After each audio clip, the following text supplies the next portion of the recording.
Hello, everybody. I'm here with the wonderful people from Los Protones in Lima, Peru. And I want to welcome Gonzalo and Lucia. Welcome to the show. Thank you. Thank you. Thanks for having us. Oh, I appreciate so much your patience and you know that we got all together today to talk about your music. And I found you on Bandcamp, and you know what it's like when you find a brand new band on Bandcamp, and then you just start looking for more because that one is so good. And that's what I did with the Protones. You guys just made, like, once I listened to the record, I just kept going and going and going and look for other people. And so why don't you introduce yourselves and tell me why and how you got the Protones started? Okay. Should I go first? Sure. Okay. Okay. The reason I'm going first is because I was one of the people who founded the band. So maybe that's I can say a little bit about how the band started. This was in 2007. So it was a while back. And right now there's two of us in the band who are still from the beginning. We used to be in a garage rock band, which was Manganzoides. Also did a few international releases.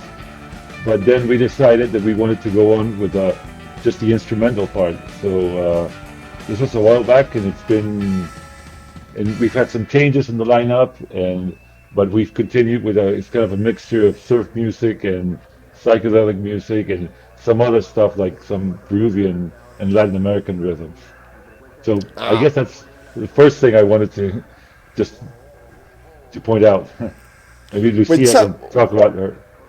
Yeah, when you say Peruvian, what is, like, as far as South America, I've spoken to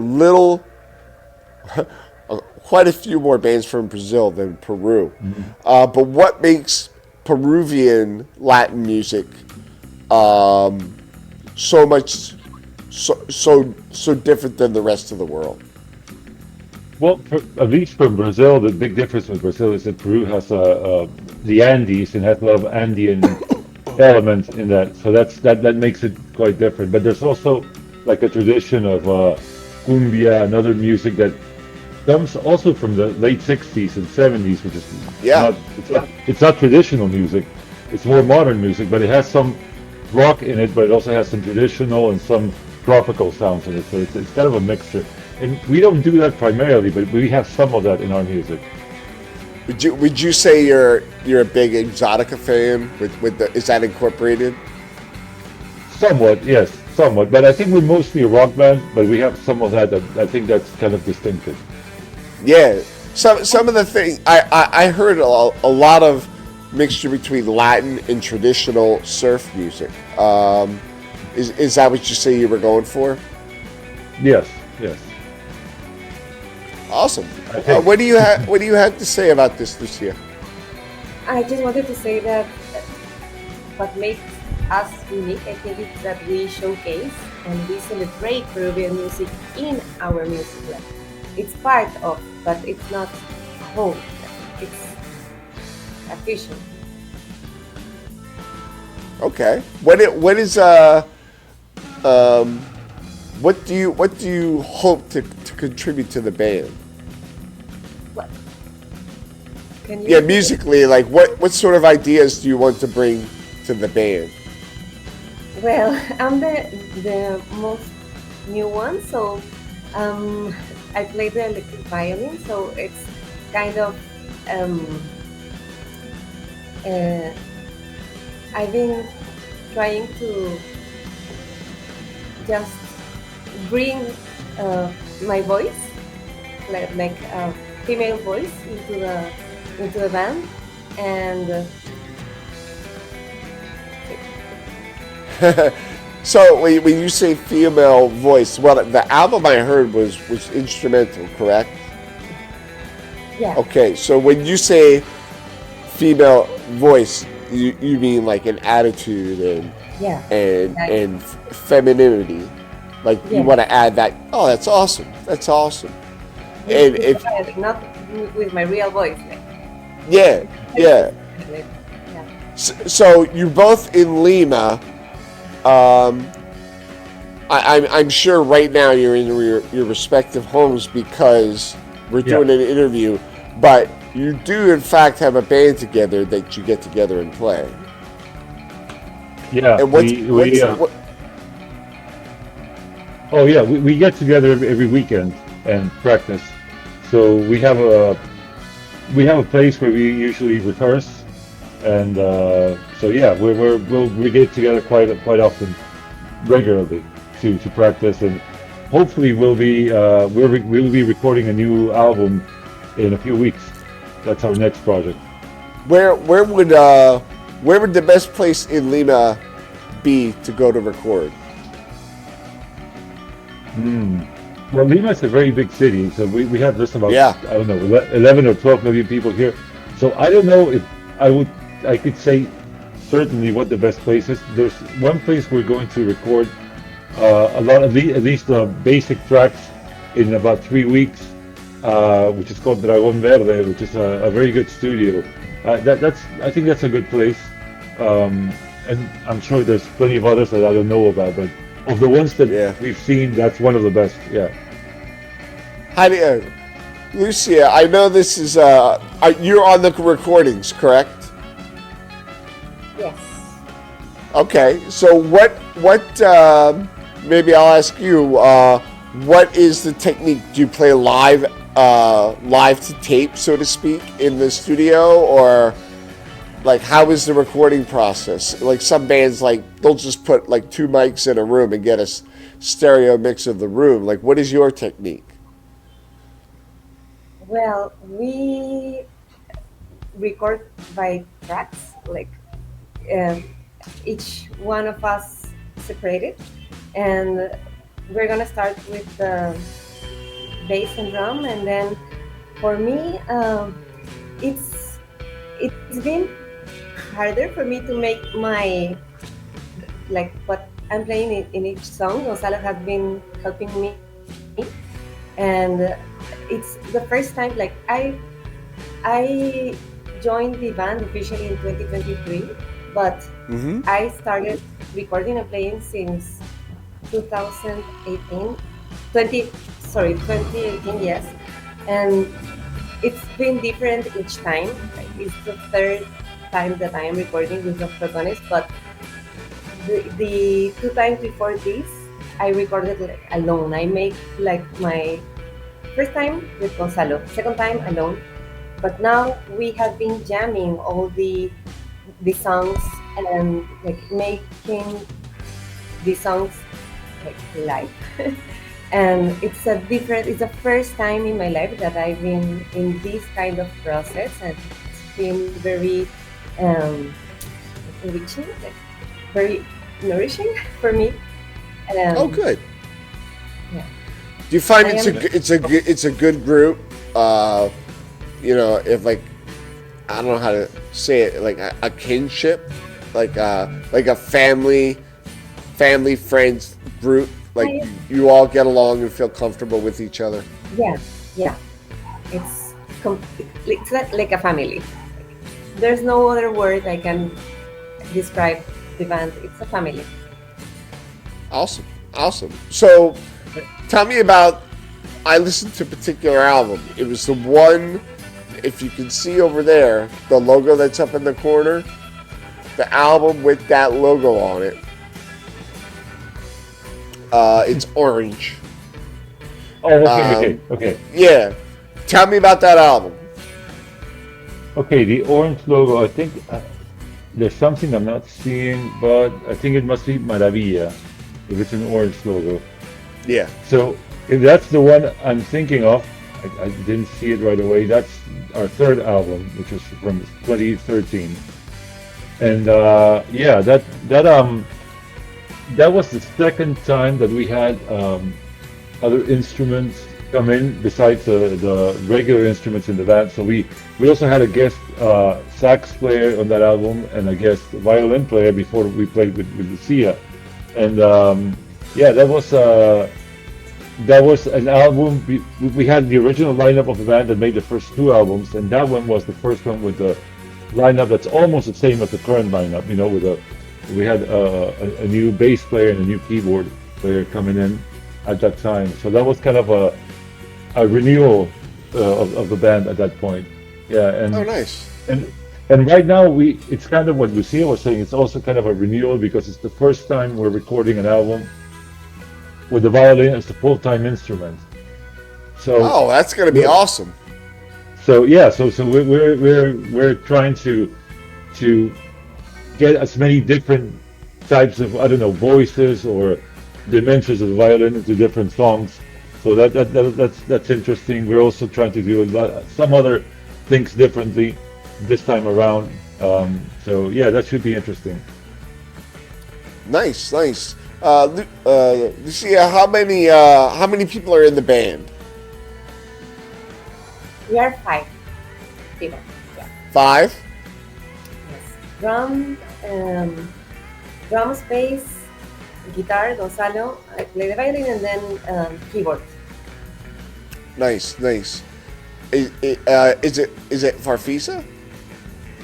Sometimes, yeah, sometimes, yeah. He has a Farfisa, and some of the recordings, previous recordings, have the Farfisa has some have a Yamaha 70s keyboard, and Yeah. then some other stuff. Yeah.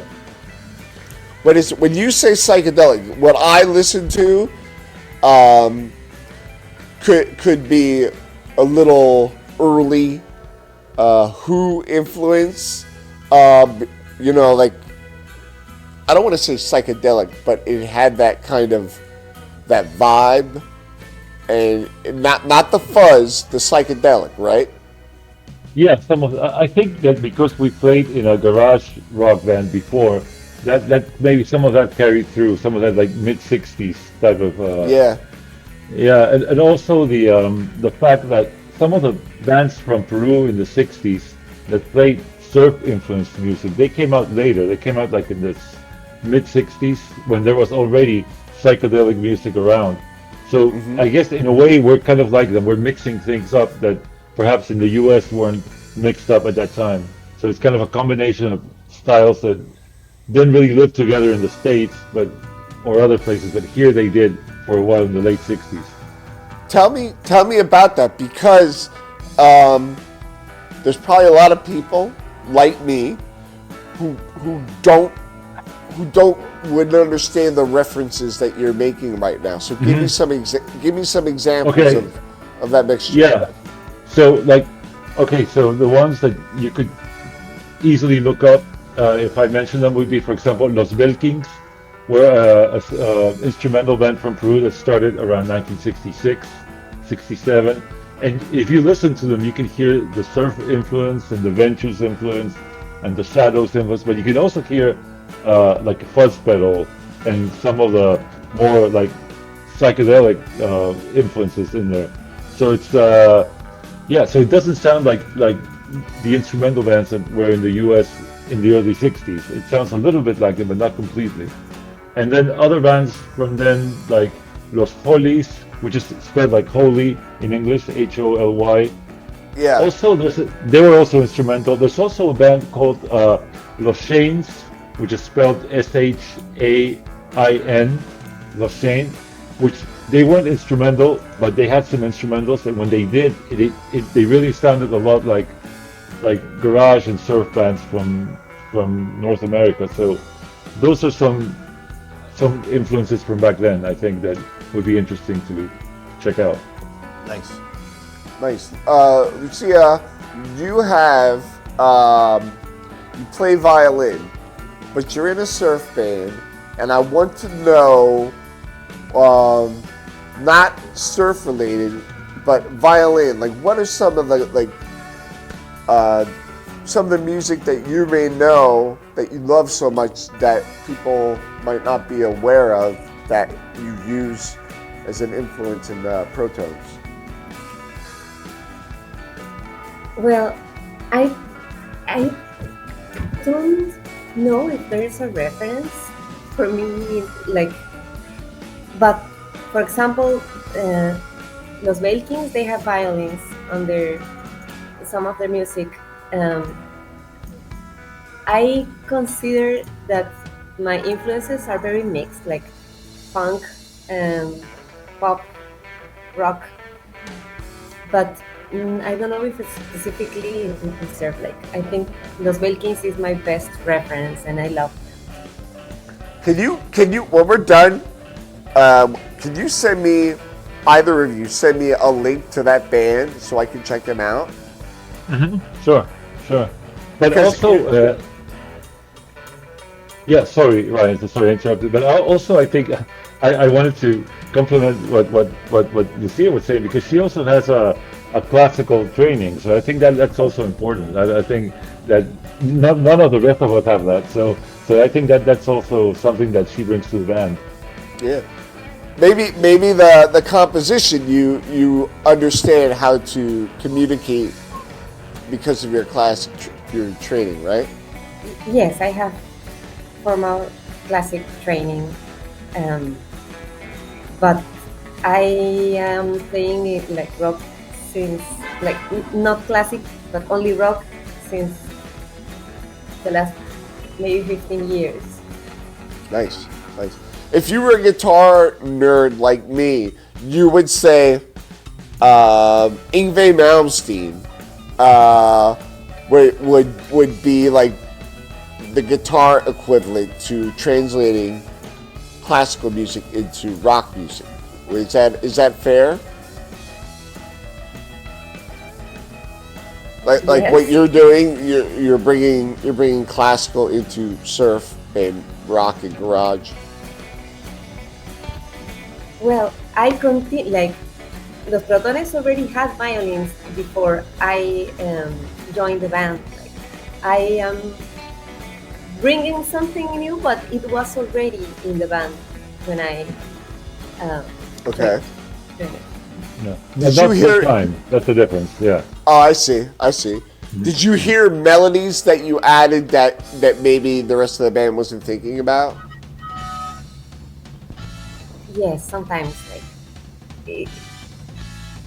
sometimes I need help, and sometimes like Gonzalo is a really great producer, so sometimes he has some ideas, and we develop the like the songs starting with that idea, but sometimes I have new ideas. It depends. Well- Each song, and like it's a different whole universe for me. That's awesome, though. That's awesome. Tell me about the producer. Not a lot of people reference their producer when they're talking. So about their band, their recordings. But tell me what it is, like who you're working with, and how much of an impact, how he impacts the band. Actually, Lucia was talking about me being also not just guitarist, but also doubling as a producer. I'm not a professional producer. Yeah. It's. I think I've kind of developed as a producer over the years. I don't consider myself a real professional producer, but I guess that's what I function as within the band. Yeah. Oh, it's a good skill to have because you see the layers and the puzzle pieces how they need to put together, right? Yeah, so that's something that's kind of been developing over time, and that I think we've had some recordings which were made in a more or less professional studio, and then the people who were there also helped as engineers or co-producers, but we also did some stuff on our own, and I guess with the stuff we did on our own, I guess in those I started working more as a producer and also a musician. But yeah, I think we all work together in this, and then some of us like develop some particular skills to self-produce all our stuff. Awesome. Well, there's once again, there's a lot of us that don't know about Peruvian music. What would you say, like, what do you want people to get out of this interview about your band, like that you want to what do you want to make clear? Because other people all around the world are going to watch this and they're going to wonder what it is that makes your band special. There'll be a link in the description where they can check your music. But I want you, both of you, in your own words, like, this is what you're going to get when you come to our Bandcamp page. Well, okay. Well, I think you're going to get an unusual mixture, I think, at first, because it's not pure surf music. It's not pure garage rock or psychedelic, and it's not, as you mentioned, it has some of the exotica thing, but it's not just that. So I think it's a particular mixture that you're not going to find just in most other bands. That you will find elements that are recognizable, that sound like things that you already know.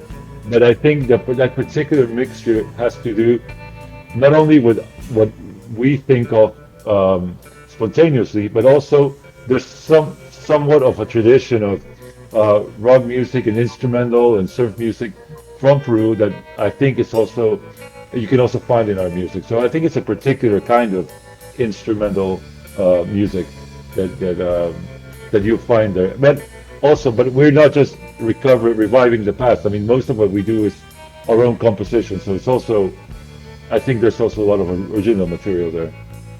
Excellent. Lucia, you tell me your part. I think I agree with Gonzalo, but you're also gonna take like a taste of Peru, like from the jungle, from the Andes, from the coast, like a little taste of everything.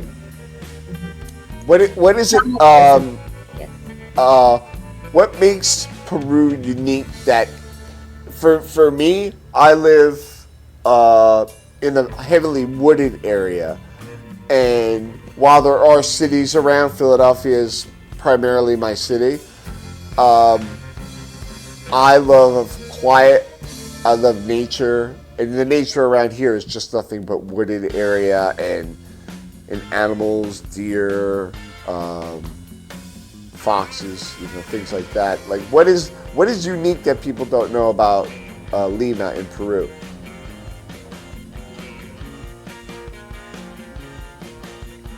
Yeah. Well, biodiversity is also a great thing here in Peru. Because we have a great geography, like the coast, the Sierra, the Andes, and the jungle. So we have many. We are very rich in nature. People here is also really diverse, like. And food is amazing. Of course, Peruvian food is very well known worldwide. But yes, I think the most important thing here is people. Like, people bring the mixture of cultural things that we have here. It's amazing. Like, it's awesome. Yes, it's a great mix. A happy place. Also, we live in a very. I'll mention the other angle is that we live in a very big, kind of chaotic, hectic city. So I think that's also. I don't know if it's reflected directly in our music, but the fact that a lot of our music is kind of very fast and kind of hectic, that reflects where we live in, because Peru has a lot of nature and beautiful mountains and jungle and desert, but where we live, it's very concrete and traffic, and and a lot of people, and there's also a lot of good food and things like that, but it's kind of chaotic, and so that I think that's also reflected in the music. Yeah. Now in Peru, I'm a little bit of an archaeology nerd. So I do have a question. I want to make sure. I think it's in the Andes.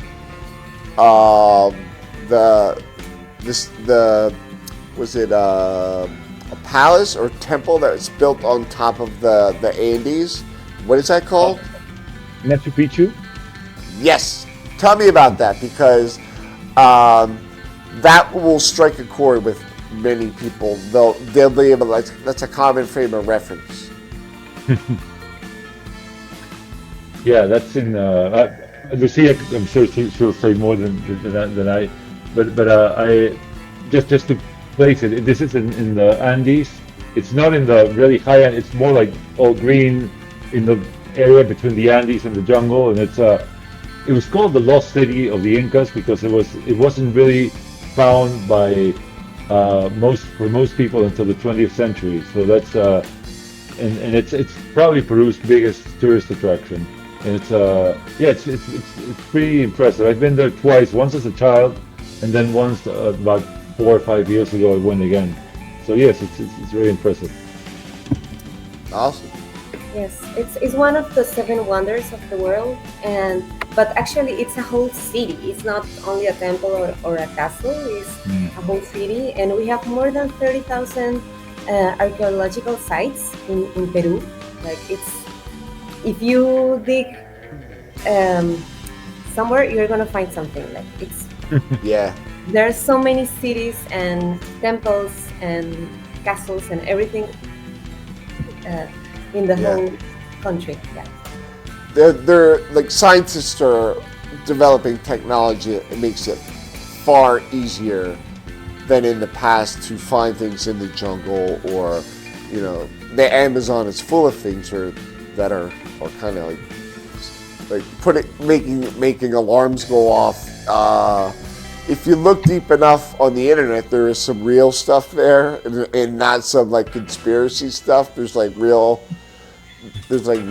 true information. And now that I have you here, I'm gonna totally dork out and just tell you that I'm extremely grateful that I got to meet your band on here and find your music on Bandcamp, which everybody else can check out the link and go check out the music. You can't always sample on Bandcamp, but I would suggest buying the album, because Gonzalo and Lucia are wonderful people and they take their craft very seriously. So, thank you so much for coming on the show and being patient with me, and I'm very grateful that I got to talk to you just a little bit, and I'm very grateful that the both of you showed up. It's always, the more the merrier for me. Thanks a lot, Ryan. Also, I just wanted to mention that we have our most recent release was on vinyl. It was a compilation, and it's available on some distributors in North America and Europe. So you can also check that out. Well, tell me about that before we go. Yeah, it's a compilation with it's a vinyl compilation. It's on a Peruvian label called Rey Record, which is Rey as in R-E-Y, Rey Record, and I don't have the link right now with me, but if you just Google it, you'll find Los Protones and vinyl compilation. It will come out. It was released in 2024, and I'm pretty sure it's in at least 4 or 5 distributors in the around the world. So that's also a recommendation. Nice. If this doesn't show up on the recording, Lucia was kind enough to put in Rey Record. She mentions that. That is where we're gonna go, and I'll put a link to that, because now that I have friends in Peru, I want to make more. It's like the first time I spoke to native Brazilians, I found out what a rich culture and how friendly the people are, and you are as well. And thank you so much. And we're gonna put links to Rey Records, and we're gonna put a link to your Bandcamp page where they can pick up your albums in the description. So once again, thank you so much for giving me your time. I know I'm some dork from Pennsylvania in the United States, so I appreciate it. Thank Thank you. you, Ryan. Thanks a lot. It was great to meet you. Please join our Patreon page to get special behind-the-scenes footage and segments exclusive to Patreon, YouTube updates, also a sneak peek of what's coming next week, merch, and also services, free flash drive exclusively for segments in the band.